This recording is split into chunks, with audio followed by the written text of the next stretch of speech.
Hey, ¿qué tal pues? ¿Cómo vamos? Bienvenidos, bienvenidas nuevamente acá a La Verde Art. Hoy estaré contándoles 25 cosas sobre mi vida. No se muevan.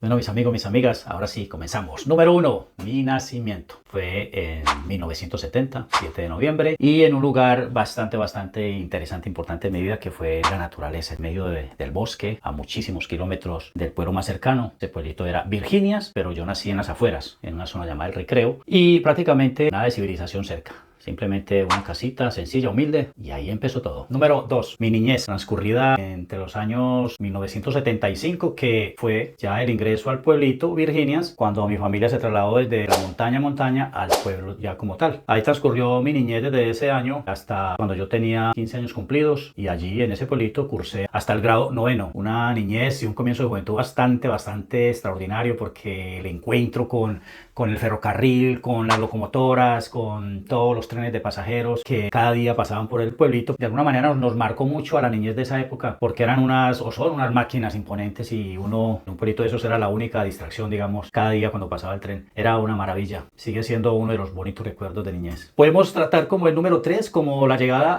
a Yolombó, un pueblo cercano donde asistí a terminar mi bachillerato 10º y 11 grado, gracias a que me gané una beca en el 9º grado allí en el pueblo, en Virginias, y pude trasladarme y allí cubrir, por medio de esa beca, cubrir todos los gastos, gracias al señor J. Enrique Ríos, periodista de la ciudad de Medellín, que se vinculó con el pueblo para que el que fuera el mejor estudiante de 9º grado se ganara la beca. Afortunadamente me la gané y pude hacer 10º y 11 en Yolombó. Podemos hablar del punto en donde ya me reclutan para prestar el servicio militar obligatorio, el Ejército Nacional de Colombia. Allí me tocó quedar un año en Bogotá prestando mi servicio militar durante mis 17, y allí cumplí los 18 años, faltando ya un mes para culminar el servicio militar. Cumplí 18 años y fue una de mis etapas también con muchos recuerdos, porque la verdad que es una experiencia para un joven de esa edad. También marca mucho su proyección, su visión, además porque mi deseo era terminar mi bachillerato y comenzar a estudiar en la universidad, pero se vio truncado pues este deseo por la obligación de ir a las filas, como se dice. Bueno, y afortunadamente, y gracias a esa formación, pude continuar mejor la búsqueda, en donde ya de forma un poco ya más adaptada en la ciudad, pude encontrarme con la formación superior, ingresando a la Universidad Nacional de Colombia al programa de ingeniería agroindustrial prácticamente, y allí pude de alguna manera conquistar eso que yo había soñado de niño: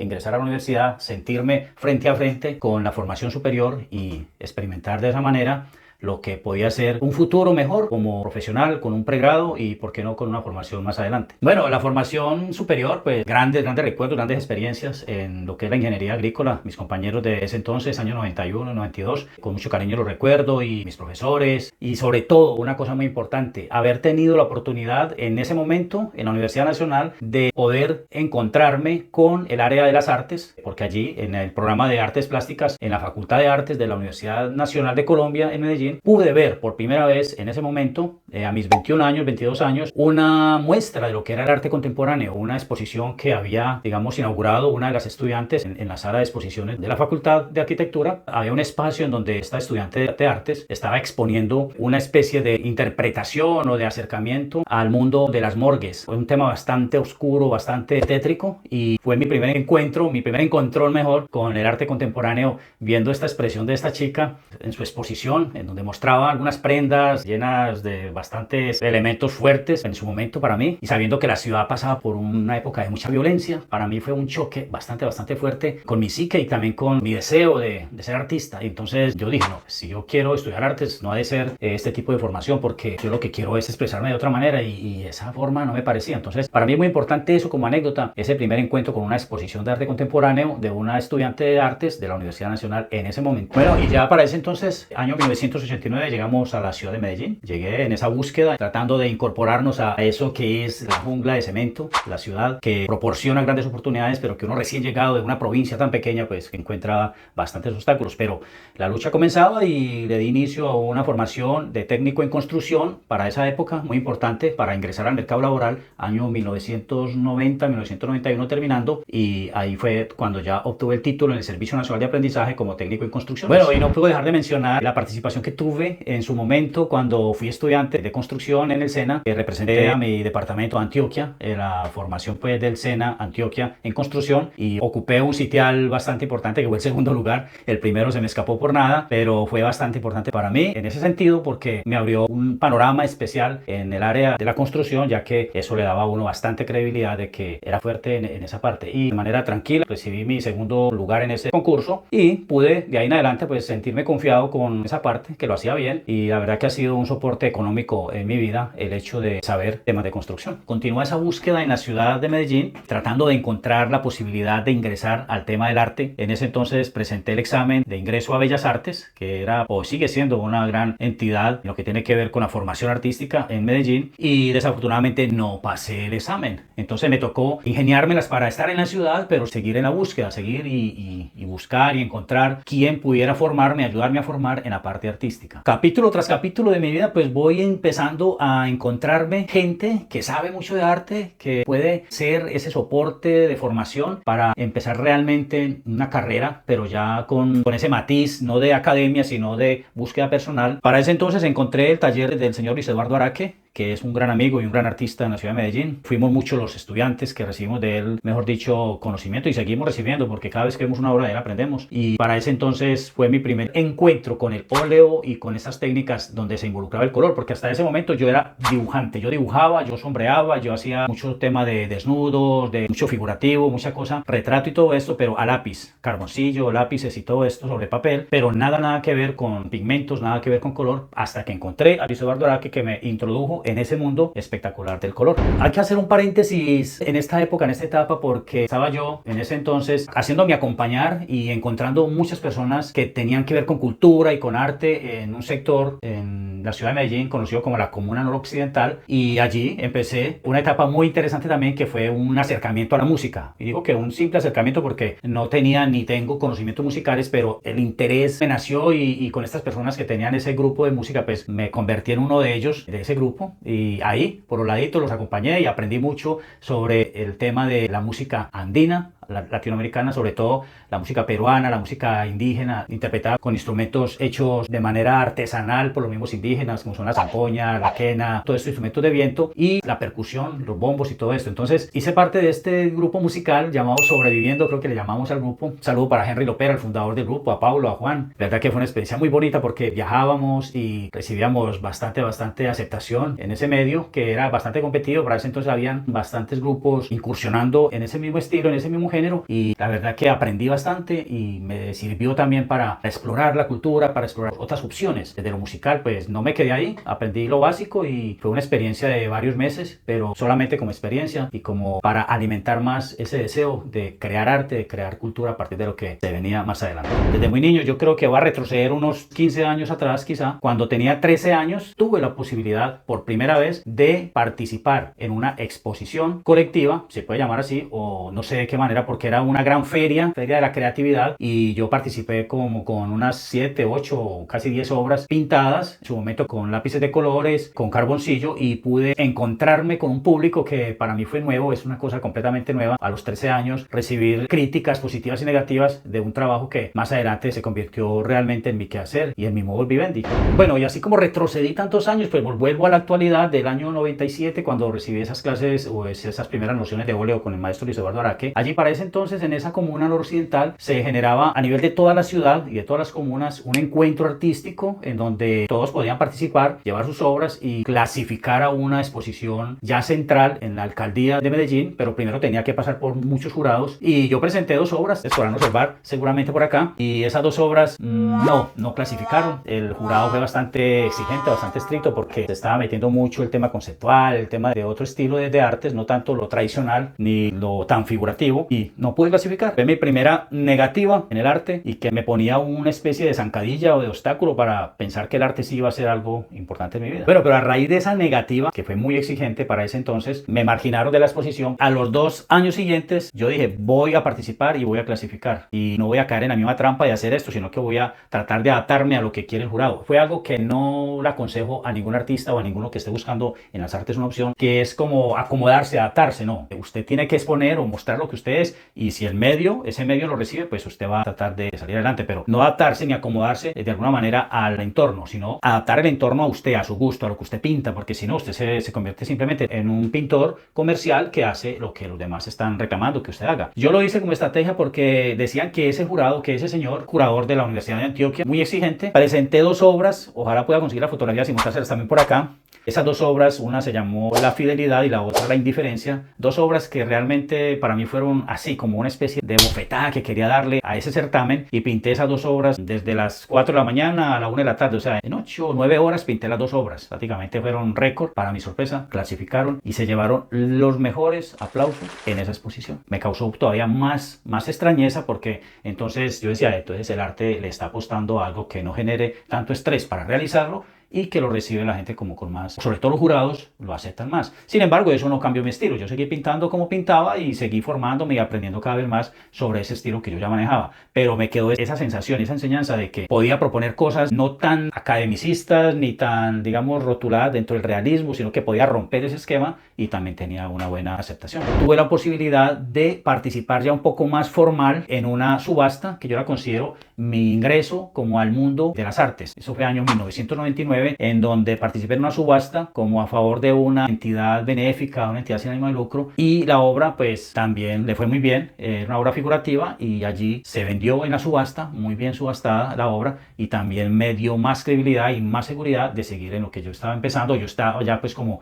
tomando como más en serio que era el arte como un modus vivendi, como mi horizonte y mi meta a conseguir. Y ya en ese momento, con ese deseo y con esa meta y ese horizonte ya muy claro con las artes, yo empecé a buscar y a proponerme encontrar esas formas personales para expresar lo que yo tenía, lo que yo quería, que me permitiera a mí comunicarme con un público que está en este momento todavía ahí esperando que los artistas propongan, que los artistas lleguen con sus temas, con sus formas de crear para ellos disfrutar. En esa búsqueda pues me encontré con estas formas alargadas, inspirado en una obra que yo había donado para una parroquia de Virginia en mi pueblo, una especie de bautizo de Jesús. Ahí en el fondo de esa obra había unos árboles alargados y yo dije, ¿por qué no crear unas figuras alargadas enmarcadas en unos formatos verticales? Y empecé a crear esa parte de las figuras largas, las figuras flacas, año 2003. Y se me abrieron las puertas, una primera exposición en un hotel prestigioso de la ciudad de Medellín, en donde el éxito fue completamente arrasador a todo nivel. Ya me mostré como artista ya un poco más consolidado, pero también siguiendo en la búsqueda, siguiendo en el camino, como todos en este trajinar del arte, pero ya con una mira un poquitico más enfocada hacia esa área, mi propuesta personal.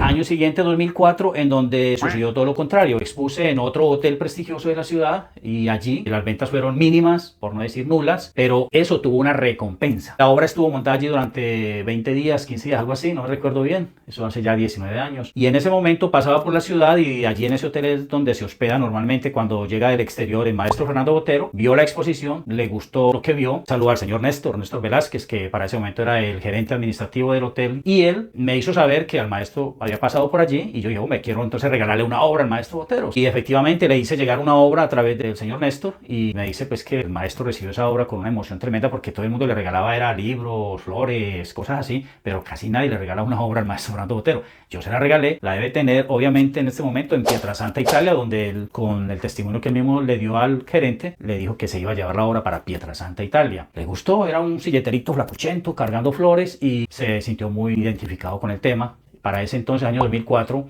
pude conocerlo personalmente ya al maestro Botero en una rueda de prensa donde mi amigo J. Enrique Ríos, el periodista que les hablaba yo anteriormente, me abrió, digamos, la posibilidad de estar en esa rueda de prensa en el Museo de Antioquia, y allí conocí al maestro Botero, en donde pude cruzar con él algunas ideas, algunas palabras. No fueron largos momentos, pero sí fue un momento especial con él que me permitió conocerlo, recibirle consejos y, hombre, estrechar la mano de un grande de las artes a nivel internacional y a nivel mundial es muy gratificante. Bueno, no sé en qué número de listado vamos, pero hay un capítulo muy bonito y muy importante también en este recorrido de mi vida, y es cuando me uní a otros colegas para crear una galería de arte. Eso fue una experiencia bastante interesante. Se nos frustró al poco tiempo, fue un tema que empezó con muchas ganas, con muchas ideas y con mucha fuerza, pero la verdad que el mercado del arte, y valga el momento para felicitar y agradecer a los galeristas que hacen una labor impresionante en lo que tiene que ver con el mercado mercadeo y promoción de los artistas. Para ese momento creamos una galería con muy buen espacio y generamos allí un lugar de encuentro para artistas y mercadear el arte. Nos fue muy bien, para qué, no vamos a negarlo, pero con el tiempo se fue volviendo ya como un poquitico dificultoso el sostenimiento del lugar y dejamos por completo la idea, pasados algunos meses, en donde dejamos pues la huella de que sí se puede unir como artista y crear espacios de promoción para mover el arte.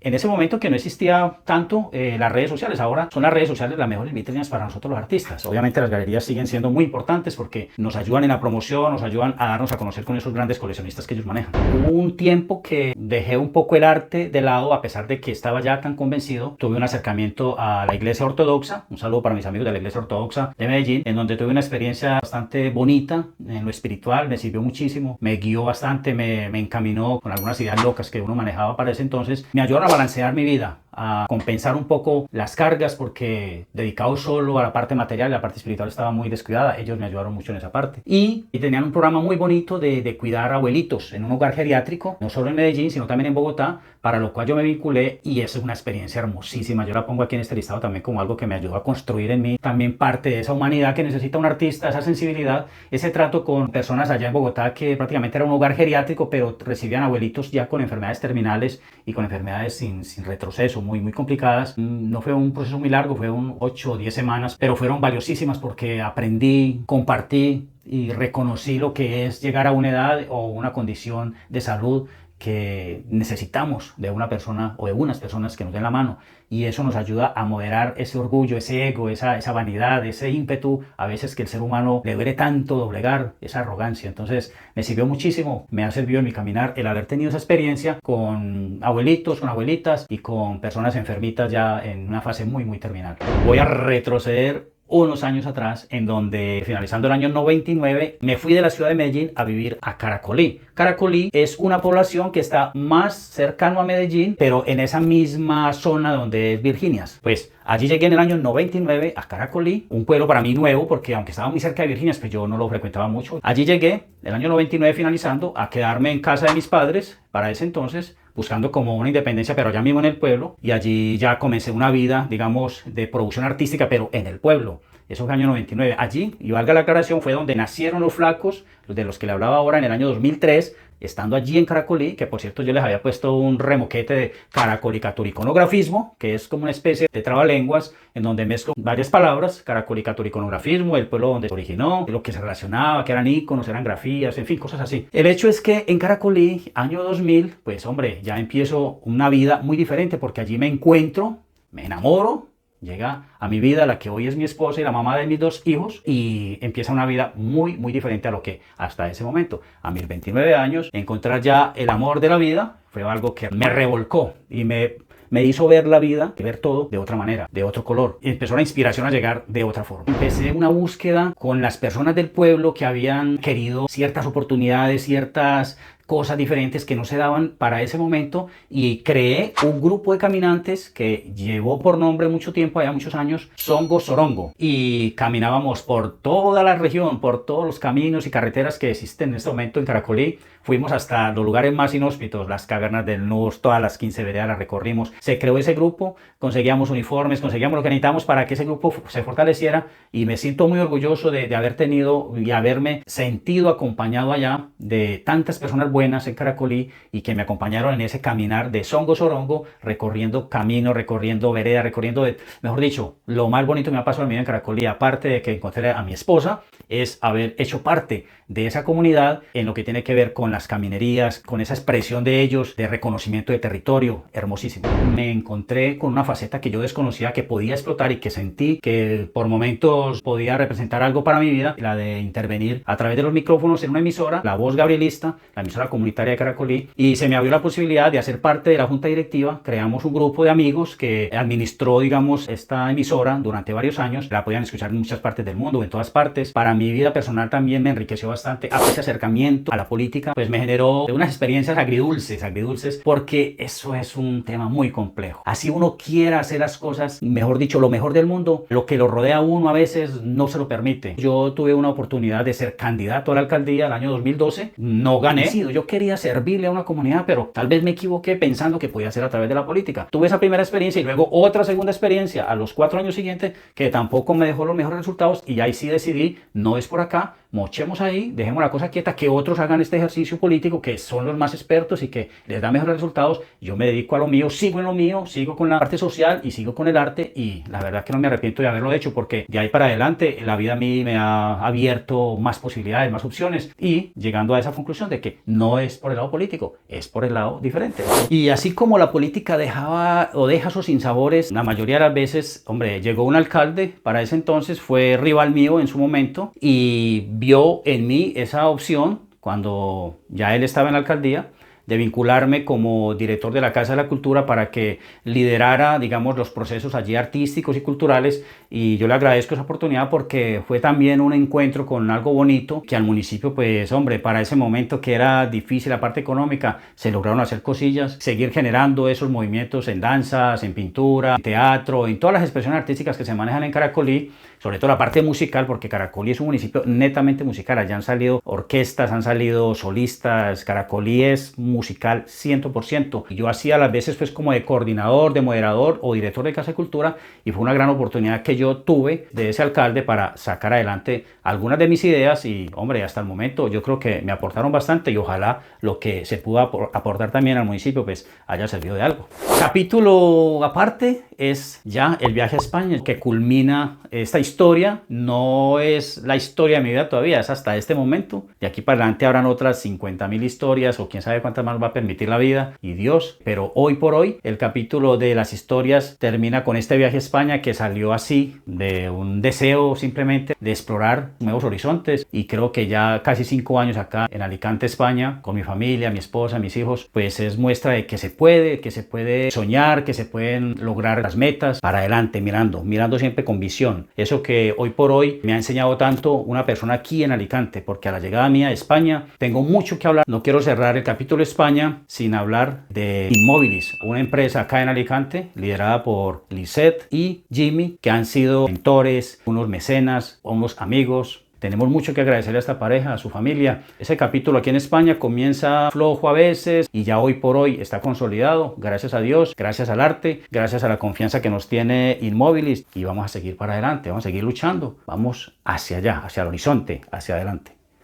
Y para finalizar, una ñapita que yo quiero compartir con ustedes, porque en mi proceso artístico en Medellín se me abrieron unos espacios para exponer, entre ellos otro hotel muy importante. Inclusive aquí en España hay filial de ese hotel. Ese hotel, un hotel muy, pero muy prestigioso en Medellín, me abrió las puertas para exponer año 2015, 2016. Ya había expuesto en varios hoteles, en muchas exposiciones individuales y colectivas, pero este me abrió las puertas. Llevé mi exposición donde integré, digamos, los dos estilos.